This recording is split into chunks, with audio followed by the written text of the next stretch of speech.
ఎలా రా ఇది? ఈ బాబు ఈ వయసులో కూడా అయితే కష్టపడతా ఉన్నాడు. అదే మనమైతే పదవి రాగానే ప్యాలెస్లోకి వెళ్ళి పడుకున్నాం. మరి వరద బాధితులకి సినిమా వాళ్ళు డబ్బులు ఇస్తున్నారన్న. పవన్ కళ్యాణ్ గారు అయితే ఒక స్టేట్ కి ₹1,00,00,000 చొప్పున ఇచ్చాడనా.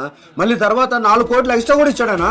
ఈనేట్రా లక్షల కోట్లు తినేసాం, ₹1 ఇవ్వడానికి కూడా మన మనిషి రాదు. కొట్టు పంచుకుంటా పోతున్నాడు. అంత డబ్బు ఉందంట ఆయన దగ్గర. సాయం చేయడానికి మనీ ఉంటే చాలదన్నా, మనసు కూడా ఉండాలన్నా.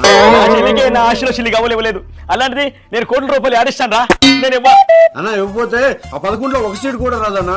₹1,00,00,000 ఇవ్వాల్సిందేనన్నా. ప్రెస్ కూడా పిలిచానన్నా. నువ్వు రానా?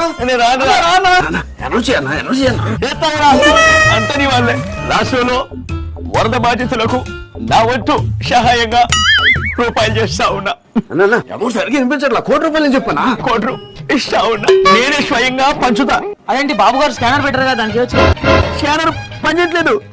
మీరు రెగ్యులర్ గా వాడే పేటిఎం ఉంది కదా, దాంట్లో వచ్చు. పేటిఎం లో లక్షలు పోవచ్చు, కానీ నా లిమిట్ మాత్రం ₹5.